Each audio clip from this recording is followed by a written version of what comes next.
Hello and welcome to Colred Plays Raid Shadow Legends. I am Colred. Thank you for joining me. So the Fusion event is ongoing. It just launched today, and in today's video, we are going to take a look at the Fusion event schedule and make our plan for Fusion success. So if you've never done a Fusion before, or if you just like to have a little bit of a preview of the schedule and some insight into how to complete it efficiently and effectively, this video's got you covered. There's a lot of information to get through, so let's get started.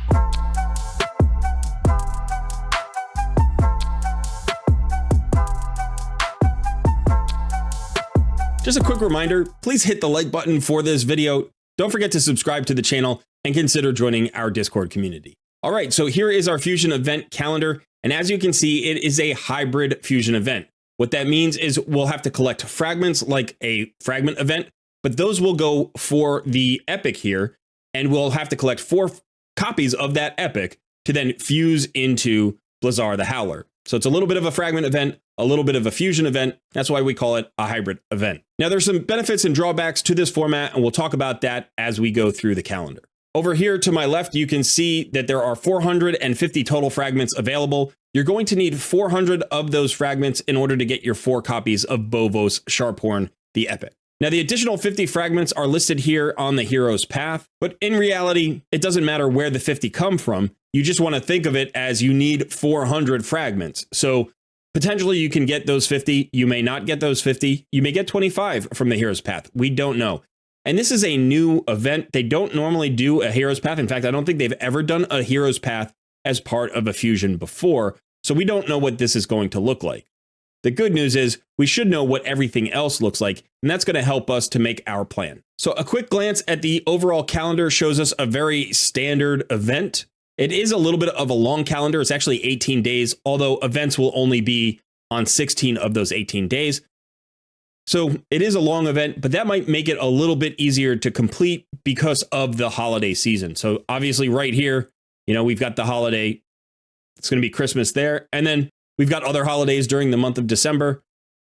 So you're going to want to plan around that. Make sure that you have a plan in place that accounts for your activities during the holiday season, whether that's, a day off from work or spending time with family or traveling or whatever it is. Make sure you're going to have an internet connection. You're going to have the time that you need to complete the events and tournaments during the time that you're, involved with your family or whatever it happens to be. Okay, so we have our typical setup. We've got our 4 dungeon tournaments. You can see these 4 right here. That's pretty standard. We've got 2 classic arena takedowns. We've got 2 champion training events. One is a tournament. One is an event down here. We've got the 3 dungeon divers we have come to expect. We've got the 3 artifact enhancements we've come to expect. Those 6 are pretty tricky, and we'll talk about those in a bit. We've got the 1 summon rush. We've got the 1 champion chase. And that's the whole fusion event. So this is very much a standard format, or at least it's been the standard format for the past 6 or 8 fusions. So one of the keys to making an effective fusion plan is looking for opportunities to double and triple dip on your energy. So we're going to talk about the basic requirements, and then we're going to talk about places where you can actually reduce those requirements by getting extra value in a double dip or a triple dip. So remember that each and every dungeon tournament is around 2,000 energy. It's actually a little bit over. It's about 2,100 energy, maybe. There is some RNG involved, so you might be able to get it for about 2K or a little bit more. So there's 2K there. There's 2K on the Ice Golem. There's 2K on the Fire Knight. And there's 2K on the Spider Tournament. In addition, we have Dungeon Divers events. Now, Dungeon Divers events take about 5,000 energy. Again, it's just a little bit over 5,000 energy in most cases. And it can actually be a lot more depending on where you're going to farm your artifacts. So if we look at this, we think, okay, there's 15 plus 8, that's 23,000 energy. But we can see that we can double dip most of the time on these events. So this dragon tournament up in the upper left, if we don't start it until Saturday, when the Dungeon Divers event is live, we can actually get the full 2K right in this little window here. And that means that we've put the full 2,000 energy also into the Dungeon Divers. So that's literally saved us 2,000 energy. So if you can hold off, you may not be able to, but if you can hold off on the dragon tournament for a couple of days, you can do a full double dip here and get 2,000 energy saved. In addition, if you have the capacity to run, say, Dragon 20 without a full team, so maybe you can do it with a solo champion or a duo or a trio, you can get some value in the champion training as well by filling the rest of the spots with food. So if you can run a Dragon tournament and say have 3 food champions in your team, that's going to get you a bunch of champion training points as well. So this is a classic triple dip, and you want to be doing at least some of this as often as you can to save yourself energy in the long run. Now, right here, we get the Ice Golem tournament that starts as the Dragon tournament ends. And so if we do the same thing with the Ice Golem tournament inside the champion training window, that means we do our Ice Golem just between Sunday and Monday, and the Dungeon Divers gets another 2K. So now what that means is we're just going to have 1K energy left over for our Dungeon Divers. So it's not going to take us 5K to complete this. It's basically going to take us, or it's not going to take, I'm sorry, it's not going to take the 2K to complete the Dragon tournament and the Ice Golem tournament. That 4K gets double dipped completely. And in fact, it's only going to take 5,000 energy to complete all 3 of these events instead of 9,000 energy that we originally lined up. In addition, we're going to get some points during the champion training. Now, what you can do today probably is start to use this space here for campaign.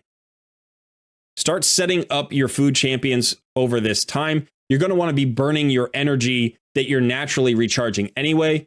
So I would at least use your daily energy here. So that's going to allow you to farm up some 3- and 4-star chickens that you can use to close out this champion training event. I don't know how much energy of that will take. It'll be different depending on how many brews you use, what system you use, how much time you spend in campaign, where you're in campaign.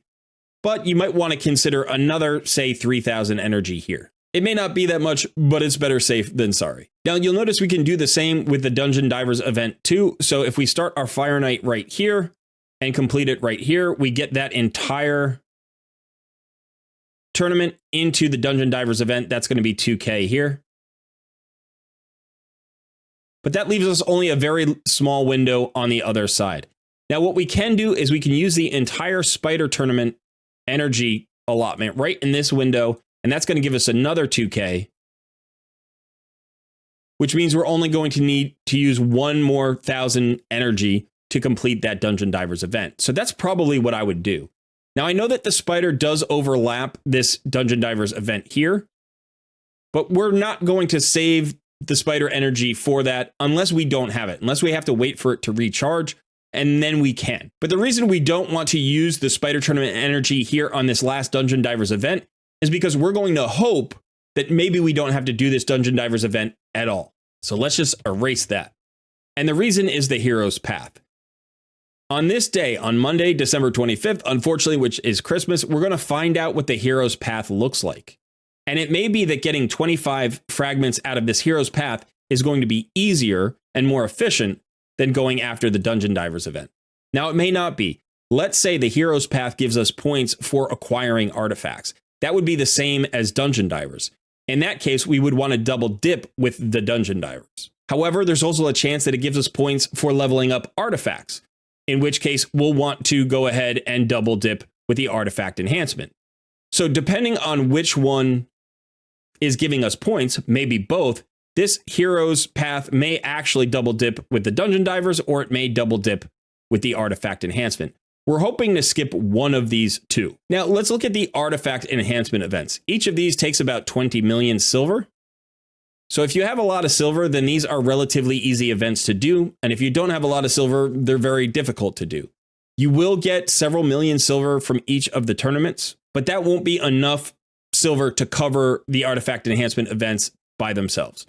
So if you're looking at 60 million silver for all 3 artifact enhancement events, you can see why we want to try to skip one of those if we can. Or at least why we want to double dip if we have to do this artifact enhancement event. So we're hoping to either save 20 million silver here, or we're hoping to save 5,000 energy here. by getting into the hero's path. All right, so let's clean this up and start talking about the few events that remain.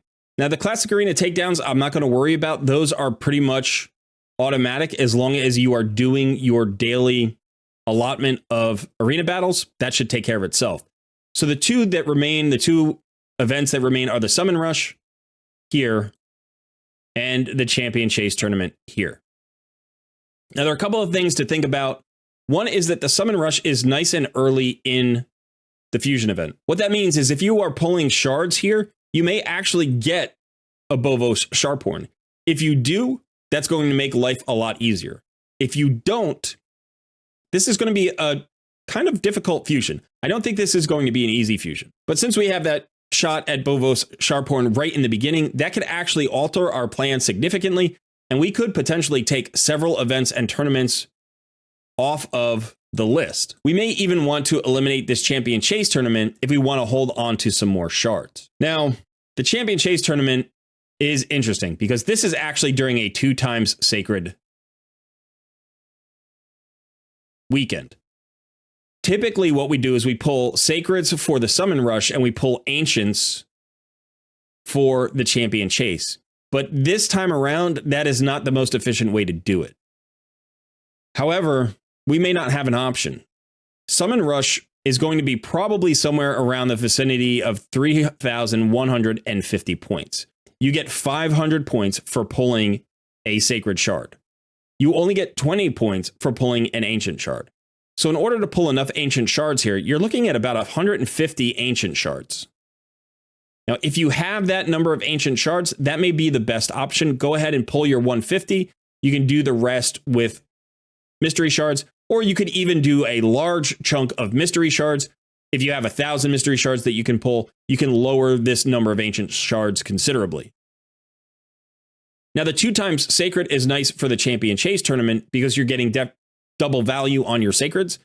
But because you get points awarded based on the champions that you get, and it's only 250 for an Epic,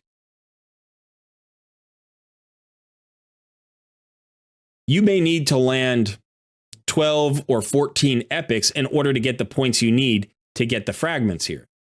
That's a lot of Sacred Shards. So if you miss on a Sacred and you don't pull a couple of Legendaries, this could require 10, 12, 14 Sacred Shards. Now, there are a couple of considerations for this Champion Chase Tournament. One is that hopefully, if you have done all of the events prior to this Champion Chase Tournament, you actually have 3 copies of Bovos. And what that means is you can get 750 points right there. That's going to save you at least 1 Sacred, maybe as many as 3 Sacreds. So that can help. So if you're collecting all of your fragments, make sure that you use your Bovos Sharphorns to get as many Champion Chase points as you can.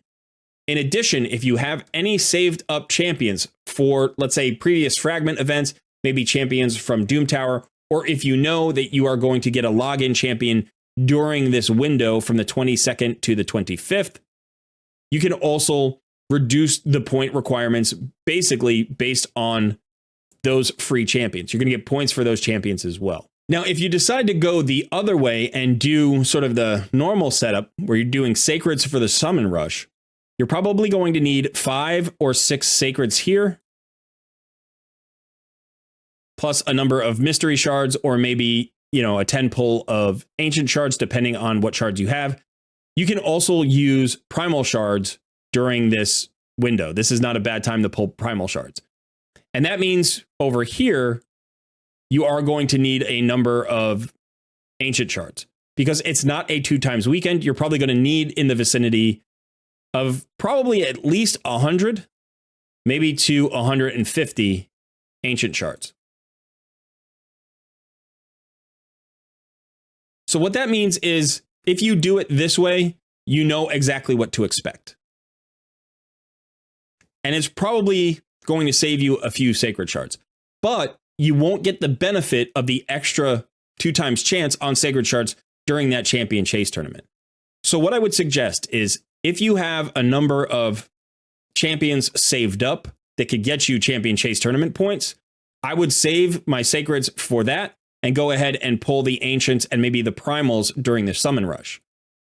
However, if you don't have that many ancient shards or you don't have many saved champions, I might do it the other way around. This will give you more time to get ancient shards and also maybe gems that could allow you to buy ancient shards for the champion chase tournament. And you may be able to reduce this overall number, with 1 or 2 champions, at least with the Bovos Sharphorns that you've collected prior to that point. So I think this is going to be an interesting fusion. Like I said, I don't think it's going to be an easy fusion. I don't think it's going to be super difficult. We'll have to see what this hero's path looks like when we get there.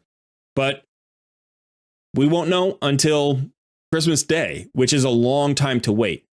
What I'm actually going to do on my Noob versus Pro account, and this is something that you newer players can consider, especially if this is like your first fusion. This Dragon tournament and Champion Training tournament don't actually need to start until Saturday. And we've got a summon rush that starts on Friday. So what I'm going to do is I'm going to pull my shards on Friday. And if I hit on a Bovos Sharphorn, I'm going to go all in. And if I miss, I'm probably going to call it off, because I do not have the silver necessary to do the 3 artifact enhancement events. I won't get close. I'm going to come up about 30 million silver short, maybe 20 million silver short. I do have the energy and I do have the shards, but I can save the energy for next month's fusion. So by doing it this way, I'm going to still have a chance to do 2 times sacreds here if I want. And that's at least going to give me a nice early out without over investing resources. So I'm going to know by Friday, December 15th, by tomorrow, whether or not I'm going to go for it. So maybe if I hit, yes. And if I miss, no. And that's going to be great. Now, if you have the resources and you're not too worried about that, then you could decide which is the most efficient, if you would rather pull sacreds during the summon rush or during the 2 times event champion chase tournament. Okay, so that is it for Blizaar the Howler and his fusion schedule. I hope you found this informative. I hope it wasn't too confusing. Definitely put any questions you have in the comments below. And also let me know how you feel about the summoning rush and the champion chase. Which way are you going to pull your shards? And also remember to let me know how many shards you have, because that's going to influence the decision.